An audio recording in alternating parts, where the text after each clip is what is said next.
issue yung sa ating ngayon. Yes. Malaking issue yung political dynasty. Opo. At you will recall yung political dynasty provision sa Constitution. In-insert yan eh. Yes. Inserted by Congress acting as a constituent assembly. Yes. Dinagdag nila yung provision on anti-political dynasty. Yes. Ngayon, kung sila yung gumawa, sila yung mga nakaupo, senador at congressman, nilagyan nila ng bawal, malinaw, bawal ang political dynasty as may be provided by law.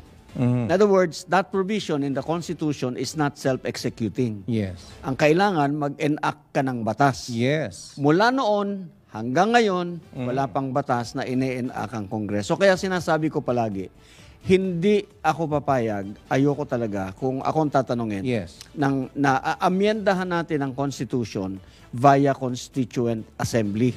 Dapat Constitutional Convention. Yes. At ngayon, hindi economic provisions lang, baguhin natin. Ibahin natin, rebisahin natin. Ibahin natin yung sistema, let us change the rules of the game so that pati yung rules ng election magbago.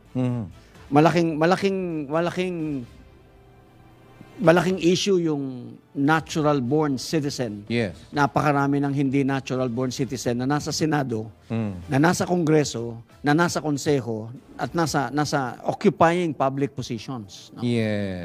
Hindi na nasusunod yung provision ng Constitution na ang qualification, number one qualification to be in public office is being a natural-born Filipino. Nakita na natin yan sa Bambang. Nare-remedyohan kasi iniba Mayor. natin ang sistema. Si Mayora pala. Si Mayora.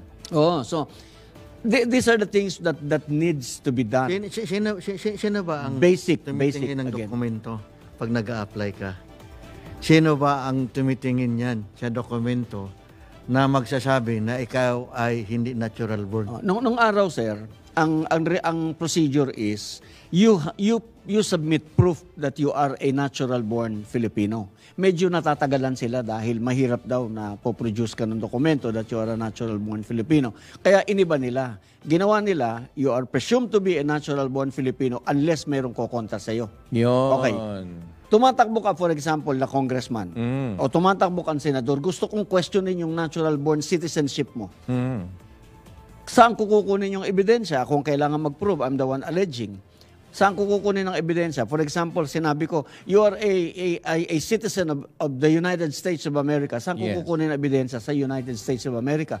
Bago ibigay ng United States of America yan sa akin, it has to be official. Yes. Coming from the government, not coming from an ordinary citizen like me. Tama. And therefore, they're able to perpetuate themselves in power. Kaya sinasabi ko, let us look again sa ating Constitution, linawin natin kung hindi malinaw, kung meron nagpalabo niyan, linawin natin. Because kahit may dual citizenship, hindi pa rin nagbago ang provision ng saligang batas, you still have to be a natural-born Filipino before you're able to sit in the Senate, before you're able to sit in Congress, or in or occupy any public